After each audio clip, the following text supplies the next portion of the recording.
तो हमारा प्रश्न है प्रकाश के परावर्तन के नियम लिखिए। ठीक है, तो प्रकाश के परावर्तन के कितने नियम होते हैं? 2 नियम होते हैं। ठीक है, तो इसे समझने के लिए सबसे पहले समझते हैं कि प्रकाश का परावर्तन क्या होता है।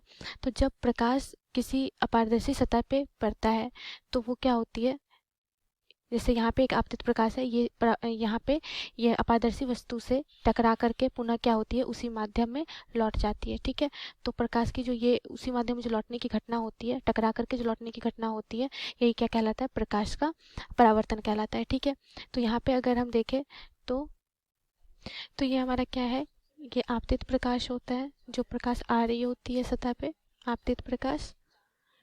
ठीक है, और ये जो लौटती है इसे हम लोग परावर्तित प्रकाश कहते हैं। ठीक है, और ये हमारा अभिलंब होता है। ठीक है, जहाँ जो हमारा आपतित प्रकाश है और जो परावर्तित प्रकाश है वो मतलब उस बिंदु पे हम एक लंब डालते हैं। ठीक है, तो ये हमारा क्या होता है? अभिलंब होता है। ठीक है, अगर एम एन से सूचित करें तो एम एन क्या है? अभिलंब है। P O Q. ठीक है, ये हमारा पी ओ क्या है? आपतित प्रकाश है। ओ क्यू क्या है? परावर्तित प्रकाश है। ठीक है, और ये हमारा ओ क्या होता है? ये आपतन बिंदु होता है। ठीक है, अब इसके अगर हम नियम देखें, ठीक है, तो परावर्तन के 2 नियम होते हैं।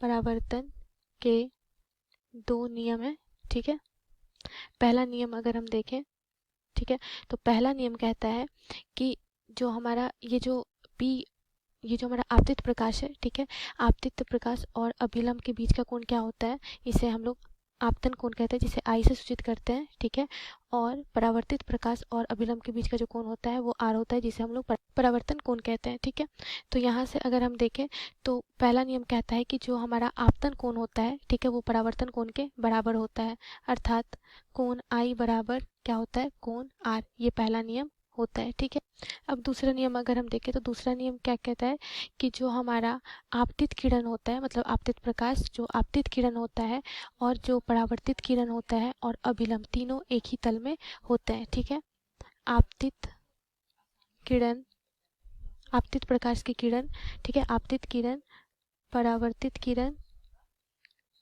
और अभिलंब, ठीक है, तीनों एक ही तल में होते हैं, एक ही तल में होते हैं।